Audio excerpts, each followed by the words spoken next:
दोस्तों, काम की इज्जत करना यार, काम तुम्हारी इज्जत करेगा। मैं एक व्यक्ति से कुछ दिन पहले मिला, मैंने उससे पूछा तेरा क्या काम है, तो क्या बिजनेस करता है? जवाब सुनिएगा। बोला मैं टिम्बर मर्चेंट हूं। मैंने कहा गुड यार, तो कहां है आपका ये सब? बोला कनॉट प्लेस, ऑर्डिनेंस सिनेमा के सामने। मैंने कहा वहां तो कोई टिम्बर का काम नहीं है। बोला दातुन बेचता हूं सर, दातुन बेचता हूं सर। तो मुझे साला सुन के क्या समझ में आया, वो ये कि देखो ये अपने काम से कितनी मोहब्बत करता है यार। इस आदमी को इस दुनिया में आगे बढ़ने से कौन रोक सकता है? बस सिर्फ समय की तो बात है ना कि 2 साल लगेंगे, 5 साल लगेंगे, 20 साल, इसको तो कोई रोक नहीं सकता। इनको अपने काम से मोहब्बत है। और मैं देखो आपको बता दूं, जो लोग नेटवर्क मार्केटिंग में कूद गए हैं, मुझे 12-13 बरस हो गए हैं, मैं इस बिजनेस से दावा देके कह सकता हूं स्टेज पे खड़ा होकर, मैं ईमानदार रहा हूं 13 साल। आपका बच्चा आपके स्कूल से आता है, जब आप उसको किसका उदाहरण देते हो आगे बढ़ने के लिए? आप उसको उदाहरण किसका देते हो दोस्त? उसकी क्लास की टॉपर का उदाहरण देते हो कि उसकी तरह बन, उसकी तरह नाच, उसकी तरह क्रिकेट खेल, उसकी तरह मैथमेटिक्स पढ़, उसकी तरह साइंस पढ़। वहां उदाहरण देते हो साला कामयाब आदमी का, और जब अपने ऊपर आती है तो उदाहरण लेते हो उन लोगों का जो फेल हो गए। ये तो फिलॉसफी बहुत गड़बड़ है यार तुम्हारी। मतलब बच्चे से उम्मीद कर रहे हो कि वो मेहनत करे, और खुद रास्ता ढूंढ रहे हो काम ना करना पड़े।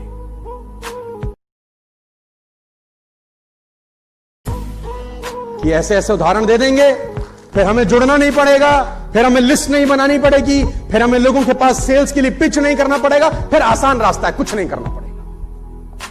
तो ऐसे उदाहरण दे देंगे। लेकिन जब हम ऐसे उदाहरण लेंगे कि बनना है तुमको किसकी तरह, बनना है तुमको सोनू शर्मा की तरह, तुमको बनना है गौरव भाटिया की तरह, तुमको बनना है मानस की तरह, तुमको बनना है इन लोगों की तरह, तो जब हम ऐसे ऐसे उदाहरण दे देंगे तो फिर साला बात आ जाएगी कि अब कुछ करना पड़ेगा। और आदमी एक नंबर का हरामखोर, आदमी से ज्यादा लेजी कोई नहीं है इस दुनिया में। सिर्फ इंसान का बच्चा ऐसा है जिसको चलने में 10 से 12 महीने लग जाते हैं। मैं आपको बता देता हूं, कोई प्रजाति नहीं है दुनिया में जो 1 साल लगाती हो। आपको ऐसे ऐसे लोगों के उदाहरण दिए जाएंगे जो फेल हो चुके हैं। आपको ऐसी ऐसी कंपनियों के उदाहरण दिए जाएंगे जो, प्रॉब्लम क्या है देखो, कुछ प्रॉब्लम ऐसी हैं कि हमारे हिंदुस्तान में ना 2 सवाल हमेशा रहेंगे, और ये भी जलते हुए सवाल है। पहला, अच्छा बाबा कौन है और अच्छी कंपनी कौन है? इन सवालों के जवाब ढूंढना बड़ा मुश्किल काम है यार, क्योंकि दोनों से ही लोग धोखा खाए बैठे हैं। और दोनों ने जब भी धोखा दिया है, किलो के भाव में लोगों को दिया है, लपेटा बहुत लोगों को है। तो ये दोनों सवाल हमेशा रहेंगे। जलता हुआ सवाल है कि बाबा अच्छा कौन है हमारे देश में, और साला कंपनी कौन सी अच्छी। और देखो, लोग कभी कभी जड़ पे नहीं पहुंच पाते, इसलिए ऐसा सवाल उठाते हैं। जड़ पे नहीं पहुंच पाते। लड़की की बात चलाई शादी के लिए, और 2 लड़कों से बात नहीं बनी। ऐसा होता होगा? ऐसा होता होगा दोस्त के नहीं होता होगा? 2 लड़कों से बात नहीं बनी, तीसरी से बात चलाते हैं कि नहीं चलाते हैं? और तीसरी से बात नहीं बनी, चौथी से चलाते हैं कि नहीं चलाते हैं? 8 लड़कों से बात नहीं बनी, कुछ को हम पसंद नहीं आए, कुछ हमें पसंद नहीं थे। 8 लड़कों से बात नहीं बनी, 9वीं से बात चलाते हैं कि नहीं चलाते? 50 लड़कों से बात ना बने, 51 से बात चलाते हैं कि नहीं चलाते? मैं सिर्फ ये पूछ रहा हूं, या अपने घर में बेटी को बोल देते हो हमने बहुत कर लिया, नहीं हो रहा, अब तू घर बैठ। 50 से चला लिया साला, और क्या करें अब? हाँ जी, चलाते हो कि नहीं चलाते? I'm asking you।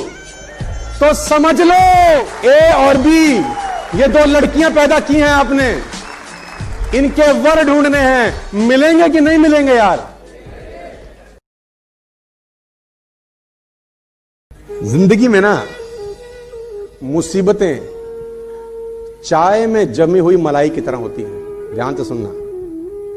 जिंदगी में, चलो मान लेते हैं आप चाय पी रहे हैं और ऊपर एक वर्क जम जाता है, मलाई बोलते हैं उसको। क्या करते हैं? हटा के पी लेते हैं। तो जिंदगी में मुसीबतें चाय में जमी हुई मलाई की तरह होती हैं। कामयाब आदमी वही है जो मलाई को फूंक मार के साइड कर दे और चाय पी जाए। अब वो रोएगा थोड़ी ना यार, मलाई आ गई मैं क्या करूं, अबे साइड कर पी, तो चुनौतियां साइड करो सालो, बढ़ो आगे। क्या तकलीफ है इसके अंदर? वो तो आएंगी ना यार। आप अगर सोचो कि सारी बत्ती हरी होंगी तो घर से निकलूंगा, तो दोस्त कभी नहीं निकलोगे। पहले इंतजार कर रहा हूं सारी ग्रीन हो जाए, सब हो गई, हम निकलूं। आप ऐसे निकलते हैं क्या? आप निकल। ऋषि मुनि तपस्या करते थे, आपको याद है? हैं? ऋषि मुनि तपस्या करते थे, घनघोर तपस्या होती थी। कभी कभी एक पैर पे खड़े रह के तपस्या होती थी, है ना?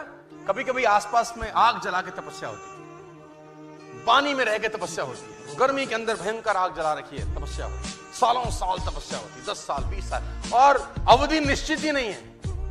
अवधि निश्चित नहीं है कि 20 साल तपस्या होगी, कि 30 साल की, 40 साल की, 50 साल की, 100 साल। लेकिन तपस्या अगर बढ़िया हो, जबरदस्त हो, तो देवता प्रसन्न होते थे। ऐसा सुना है आपने? और देवता प्रसन्न होकर क्या बोलते थे? लेकिन आप सोचो कि आप खड़े हुए एक पैर पे तपस्या करते करते, और 10 दिन के बाद आंख खोले, आया कोई? आया? आ निकला पीछे से। अच्छा, मुझे आपको बताना है कि ये क्या है।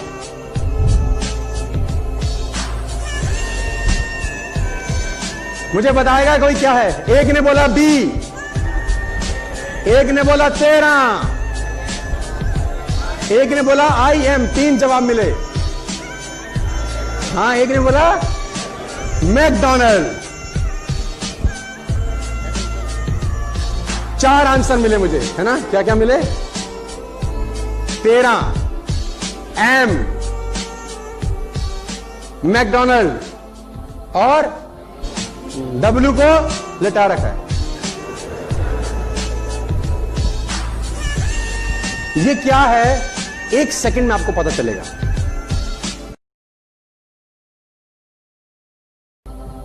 कौन क्या है वो पता कैसे चलता है जानते हैं?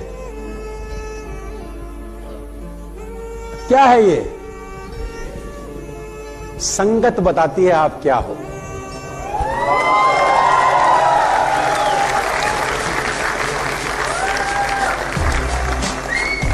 आपकी संगत बताती है कि आप क्या हो।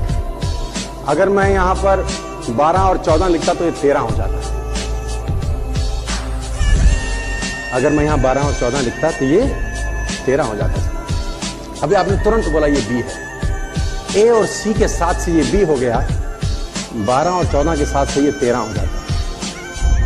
और कुछ संगत नहीं होती तो इसके 5 नामकरण संस्कार किया आपने। What you need is a right sangat, my dear friends, if you want to become successful.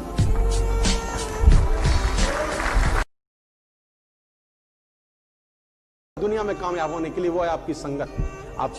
आप कैसे हैं मैं बता सकता हूं। अगर आप मुझे बता दें आप किन लोगों के साथ उठते बैठते हैं, मैं बता दूंगा कि आप कौन हैं। दोस्तों, मैं पिछले 12 साल के व्यक्तिगत तजुर्बे से बता रहा हूं। असाधारण काम कर देते हैं साधारण लोग अगर उनका संगत अच्छा होता है। असाधारण काम करते हैं साधारण लोग अगर उनका संगत अच्छा हो, और अगर संगत खराब हो तो असाधारण लोग मैंने अपने करियर में साधारण काम करते हुए देखे हैं। अगर जिंदगी में आप सफल होना चाहते हैं, अगर जिंदगी में आप सफल होना चाहते हैं, कभी किसी सफल व्यक्ति की निंदा ना करें। अगर आप जिंदगी में सक्सेसफुल होना चाहते हैं ना, तो कभी किसी सक्सेसफुल आदमी की निंदा मत करना। सक्सेसफुल आदमी की निंदा नहीं हो रही होती, निंदा सफलता की हो रही होती है। और वो सफलता देख रही होती है कि साला निंदनीय काम कर रहा है, इसके पास जाने का कोई अधिकार नहीं। कभी भी जीवन के अंदर सफल आदमी की निंदा मत करना। मेरी एक बात गांठ मान लीजिए आप। पुरानी कहावत है कि एक कुम्हार मिट्टी से कुछ बना रहा है। एक कुम्हार मिट्टी से कुछ बना रहा है, उसके हाथ गुथे हुए हैं, मिट्टी उसके हाथों में लेपी हुई है। उसकी पत्नी आके पूछती है तुम ये क्या बना रहे हो? तो कुम्हार बड़े प्यार से सर उठाता है और बीवी को जवाब देता है चिलम बना रहा हूं, आजकल बड़े फैशन में है, खूब बिकेगी। पत्नी ने बोला, अरे पागल, चिलम बना रहे हो, सुराही क्यों नहीं बनाते? गर्मियां आने वाली है, सुराही भी खूब बिकेगी। कुम्हार ने बोला, बात तो ठीक है। कुम्हार ने मिट्टी छोड़ दी, दोबारा गूंथना शुरू किया और अब मिट्टी को आकार देना शुरू किया। किस चीज का? सुराही का। अब जब मिट्टी को सुराही का आकार देना शुरू किया तो कहते हैं मिट्टी में से आवाज आई। ये क्या करता है? पहले तो कुछ और रूप दे रहा था, अब कुछ और रूप दे रहा है। कुम्हार का जवाब सुनिए, साथ लेके जाइएगा आज। कुम्हार कहता है, मेरा विचार बदल गया। मिट्टी का जवाब सुनिए। मिट्टी बोलती है, तेरा तो विचार बदला, मेरी तो जिंदगी ही बदल गई। तेरा विचार बदला, मेरी जिंदगी बदल गई। अगर चिलम बनती तो आग भरी जाती, खुद भी जलती, दुनिया को भी जलाती। अब सुराही बनी हूं तो जल भरा जाएगा, खुद भी शीतल रहूंगी, दुनिया को भी ठंडा रखूंगी। विचार बदल गया सर। एक विचार आपकी जिंदगी में भूचाल ला सकता है। कभी ऐसे आदमी के साथ मत दौड़िएगा जो धीरे चल रहा हो। मैं आपको बताना चाहूंगा सर, हमेशा टफ ग्रुप में रहिए। हमेशा जो आपका ग्रुप होना वो टफ होना चाहिए। टफ ग्रुप आपसे बेस्ट निकलवाता है। फिर आप हमेशा टफ ग्रुप में रहिए, ऐसे लोगों की संगत में रहिए जो चैलेंज पेश करें तुम्हारे पे आउट को, जो हर हफ्ते तुमको चैलेंज पेश करें कि देख मेरा पे आउट इस हफ्ते तेरा इतना है, तेरा कितना है।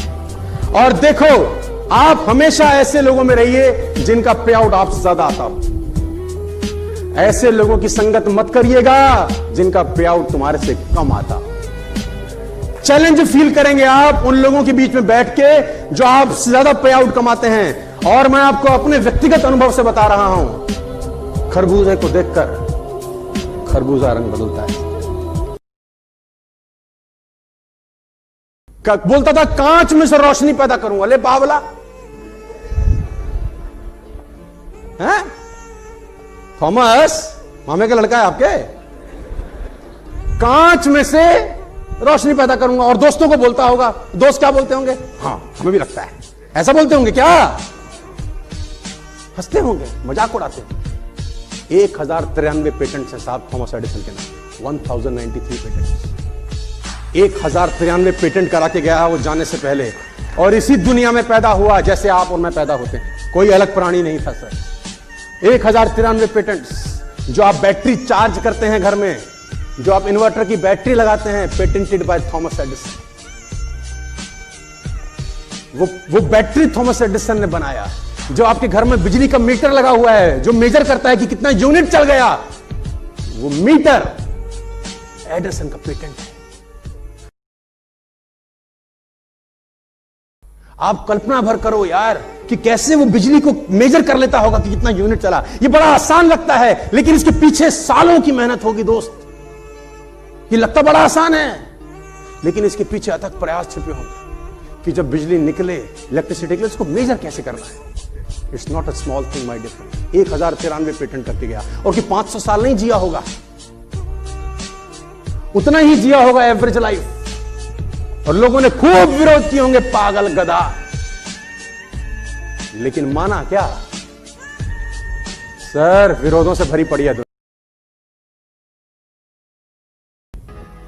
मैं आपको बताना चाहता हूं, तितली कोकून से बाहर निकलती थी ना, तो एक आदमी उसको देख रहा था। तितली कोकून से बाहर निकलती है, छोटा सा छेद होता है, तितली का शरीर बड़ा रहता है, निकलने का प्रयास कर रही है, कोकून का छेद बड़ा छोटा सा रहता है, संघर्ष कर रही है, संघर्ष कर रही है, बाहर नहीं आ रही। आदमी को लग रहा है बड़ी तकलीफ हो रही है, फटाफट गया कैंची से उसका जो रास्ता था उसको खोल दिया कि आराम से बाहर आ जा। बाहर आती वो हैंडीकैप हो गई। उसने बोला, क्या हुआ? उसने बोला, तूने बर्बाद कर दिया, क्योंकि मेरा जीवन संघर्ष में छिपा था। संघर्ष करके बाहर आती, जो लार टपकती मेरे शरीर में जाती, उसी से तो मुझे उड़ना था। तूने वो संघर्ष समाप्त कर दिया, मुझे अपंग कर दिया तूने। तो वो तो कुदरत है यार, कहां चुनौती नहीं है दोस्त। दुनिया में हर जगह चुनौतियां हैं, उसका सामना करना आपको सीखना पड़ेगा। और किसी की ना कोई चुनौती नहीं है दोस्त, किसी की ना कोई चुनौती है। एक आदमी मर गया, पहुंच गया ऊपर। उसने बोला, भगवान तू तो बहुत बेकार आदमी है, तेरे को सब पता होता है कि इस मौसम के अंदर बरसात नहीं करनी, तू काय को करता है? तेरे को नहीं पता होता ये बरसात का मौसम नहीं है, फसल खड़ी है। तेरे को तो सब पता है कि अभी धूप नहीं चाहिए, काय को दे रहा है? तेरे को सब पता है कि यहां पानी नहीं चाहिए, वहां बाढ़। तो तू ऐसा कर, ये कुछ दिन के लिए ये गाड़ी मुझे चलाने दे। भगवान ने बोला देख जिद मत कर। उसने बोला मुझे कर रहने दे प्रभु, और मैं ऐसे चलाऊंगा देख दुनिया। तेरे को चलाना ही कुछ नहीं आता, तू सब उलट करता है। जब ओला नहीं चाहिए तू ओले गिरा देता है, और सब तेरे हाथ में है। तेरे क्या चीज बाहर की है? उसने बोला देख तंग मत कर, वो पकड़ लिया, दिल्ली का आदमी होगा। तो भगवान ने बोला ठीक है, ड्राइविंग सीट पर तू बैठ जा। किसान ने फसल उगाई, जितना पानी उतना पानी, जितने तापमान उतना तापमान, जितनी ओस, जितनी फॉग चाहिए गेहूं को पकने में उतनी फॉग दी, टाइम पे बारिश आई, जितनी चाहिए उतनी हुई। 1 साल के बाद फसल काटने का मौका आया। उसने कहा भगवान देख क्या लहला रही है, कोई टेंशन नहीं है, हम चलाते हैं, तू क्या चला रहा था? भगवान ने कहा कोई बात नहीं, देखते हैं। किसान ने फसल काटी, और जब फसल को काटने के बाद उसको प्रोसेस किया गया तो उसमें एक भी दाना गेहूं का निकला ही नहीं। उसने बोला ये क्या है? मैंने तो सब ठीक किया था, फसल भी हुई, गेहूं ही नहीं है। उसने बोला पौधे को तेज हवाओं का सामना करने का मौका ही कहां दिया तूने? तेज बारिश में उनको लड़ने का मौका ही कहां दिया तूने? तूने मौका ही कब दिया कि वो चुनौतियों का सामना कर सके? और जब मौका ही नहीं दिया तो उसमें से अंकुर हुआ ही कुछ नहीं। और मैं आपको बता दूं कि काम में डूबने का मतलब क्या होता है। मैं पढ़ता था उस आदमी की जीवनी जिसका नाम था नौशाद अली, जिन्होंने म्यूजिक दिया मुगल आजम। तो उस जीवनी में लिखा था कि नौशाद साहब की ये फिंगर के बीच का जो रास्ता होता है, ये फिंगर के बीच का जो रास्ता होता है, और ये फिंगर के बीच का जो रास्ता होता है, ये सारी जगह जली हुई है, ये सारा जला हुआ है। क्यों जला है?